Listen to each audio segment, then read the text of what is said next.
हमारी जिंदगी में कई बार ऐसा होता है कि कुछ चीजें दिखती नहीं, बस महसूस होती हैं। जैसे कोई हमें देख रहा हो, हमारे पीछे चल रहा हो, पर जब हम मुड़ते हैं तो वहां कोई नहीं होता, या शायद होता है, सिर्फ उसकी परछाई। एक ठोसी का मुख्य पात्र आदित्य शर्मा, 27 वर्षा, दिल्ली में रहने वाला एक ग्राफिक डिजाइनर जो हाल ही में पहाड़ों में छुट्टी बिताने गया है। नेहा, 25 वर्षा, आदित्य की मंगेतर, भावुक लेकिन व्यावहारिक सोच वाली लड़की। काका, 60 वर्षा, पहाड़ों में एक पुराना गेस्ट हाउस चलाने वाला रहस्यमयी व्यक्ति। परछाई, एक रहस्य, एक आत्मा, या शायद कुछ और। कहानी की शुरुआत। आदित्य एक डरावने सपने से उठ बैठता है, पसीना पसीना। सपने में उसने देखा कि वो किसी जंगल में भाग रहा है और कोई काली परछाई उसका पीछा कर रही है। परछाई धीरे धीरे उसके पास आ रही है और जब वो मुड़ता है तो खुद को देखता है। वही चेहरा, वही कपड़े, पर आंखें काली, बिल्कुल खाली। नेहा उठती है। फिर वही सपना। हाँ, पर इस बार कुछ अजीब था। वो परछाई अब और पास आ गई है। नेहा सोचती है कि आदित्य को छुट्टी की जरूरत है, इसलिए वे दोनों उत्तराखंड के एक छोटे से गांव घनगोर जाते हैं, जहां वो कुछ दिन शांति से बिताना चाहते हैं। गांव ऊंचे पहाड़ों के बीच बसा है। सर्द मौसम, घना कोहरा और सड़कें जो कहीं नहीं जाती। वे एक पुराने गेस्ट हाउस में रुकते हैं, जिसे काका चलाते हैं। झुर्रीदार चेहरा, पर नजरें बहुत तेज। काका आदित्य को देखते ही कुछ पल ठहर जाते हैं। पहली बार आए हो, पर तुम्हारी परछाई तो जैसे पहले से यहीं घूम रही है। आदित्य चौंक जाता है। क्या मतलब?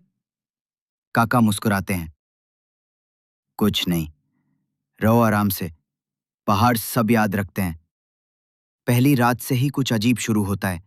आदित्य को लगता है कि जब वो चलता है तो उसकी परछाई दो होती है। वो शीशे में देखता है, एक परछाई दाईं ओर है और एक बाईं ओर।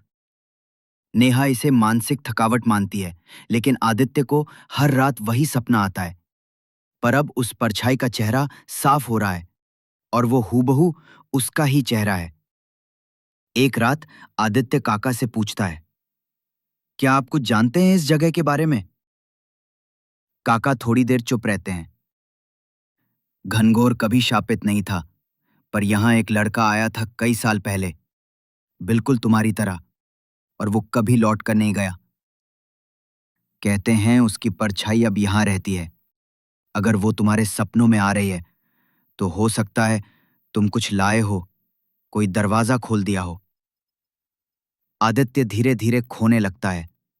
वो बोलते बोलते चुप हो जाता है, कभी कभी खुद से बातें करता है।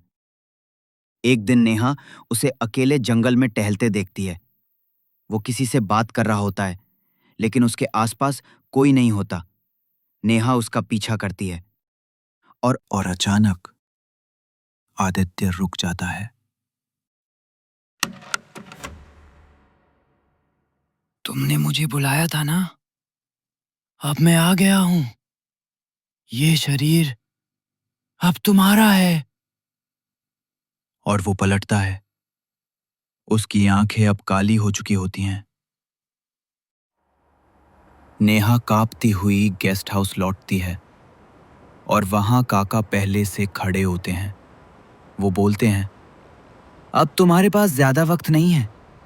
जो आदित्य को वापस लाना है तो उस परछाई से तुम्हें सौदा करना होगा, क्योंकि अब वो सिर्फ एक परछाई नहीं, एक और आदित्य बन चुका है। क्या नेहा अपने मंगेतर को बचा पाएगी? कौन है ये परछाई जो आदित्य जैसी दिखती है? क्या कोई पुराना राज इन पहाड़ों में दफन है? जानिए अगले भाग में, भाग 2, परछाई का बदला।